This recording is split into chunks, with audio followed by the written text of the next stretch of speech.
മഴക്കെടുതി ഇനിയും ഒഴിഞ്ഞിട്ടില്ല. സത്യം പറഞ്ഞാൽ ഭീകരാന്തരീക്ഷം തന്നെയാണ്.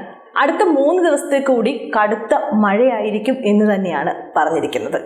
അതായത് ഇടിയോട് കൂടിയ മഴയും അത് തന്നെ കാറ്റും അങ്ങനത്തുള്ള എല്ലാ കാര്യങ്ങളും കാലാവസ്ഥാ നിരീക്ഷണ കേന്ദ്രം മുന്നറിയിപ്പ് നൽകിയിട്ടുണ്ട്. മത്സ്യത്തൊഴിലാളികൾക്കുള്ള മുന്നറിയിപ്പ് ഉൾപ്പെടെയാണ് പുറപ്പെടുവിച്ചിരിക്കുന്നത്. ആദ്യമൊക്കെ നമ്മൾ കണ്ടതാണ് അഴീക്കൽ തീരത്തൊക്കെ ബോട്ടൊക്കെ മറിയുന്നതിന്റെ ദൃശ്യങ്ങൾ. അതുപോലെ തന്നെ ഇപ്പോൾ സോഷ്യൽ മീഡിയ എടുത്ത് നോക്കിയാലും ഉരുൾപൊട്ടലും മണ്ണിടിച്ചിലും കൂടുതൽ ആൾക്കാരെ മാറ്റിപ്പാർപ്പിക്കുന്നതിനെ പറ്റിയും ഒക്കെ കാണുന്നുണ്ട്. എന്തായാലും എവിടെയും ഒട്ടും സമാധാനമല്ലാത്ത ഒരു അന്തരീക്ഷത്തിലൂടെയാണ് കടന്നു പോകുന്നത്.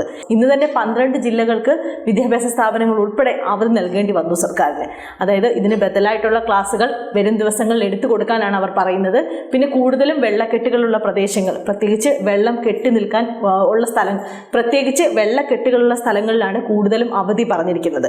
അതായത് കുട്ടികൾ ഉൾപ്പെടെ ഉള്ളവർ വരുന്നതും അപകടം ഒഴിവാക്കുന്നതിനും ഒക്കെ വേണ്ടിയിട്ടാണ്. എന്തായാലും വല്ലാത്തൊരു അന്തരീക്ഷത്തിലൂടെ കടന്നു പോകുന്ന ഒരവസ്ഥയാണ്. കൊല്ലം ജില്ലയിൽ ഇന്ന് കുറച്ച് മഴ മാറി നിന്നിട്ടുണ്ട്. കഴിഞ്ഞ ദിവസവും പകൽ കുറച്ചു നേരം മഴ മാറി നിന്നിരുന്നു. പക്ഷേ രാത്രിയിൽ അതികഠിനമായി പെയ്യുന്നുണ്ടായിരുന്നു. അതുകൊണ്ട് തന്നെയാണ് അവധി ഉൾപ്പെടെ പ്രഖ്യാപിച്ചതും. ഇനിയും റെഡ് അലേർട്ട് തന്നെ മിക്ക ജില്ലകളിലും ബാക്കി നിൽക്കുന്നുണ്ട്. എന്തായാലും ചില അന്തരീക്ഷങ്ങളിൽ ചില സാഹചര്യങ്ങൾ, ഇപ്പോൾ ഒരു ദൃശ്യം പുറത്തു വന്നത് വയനാട് മാനന്തവാടി ചുരം റോഡ് പൊട്ടിത്തകരുന്ന കാഴ്ചയാണ്, ഉരുൾപൊട്ടലിൽ തകർന്നത്. അതുപോലെ തന്നെ ഒരുപാട് കാഴ്ചകൾ നമ്മുടെ മുന്നിലേക്ക് വരുന്നുണ്ട്. എന്തായാലും നമുക്ക് നല്ലതിനായി തന്നെ പ്രാർത്ഥിക്കാം, ഒരുമിച്ച് നിൽക്കാം.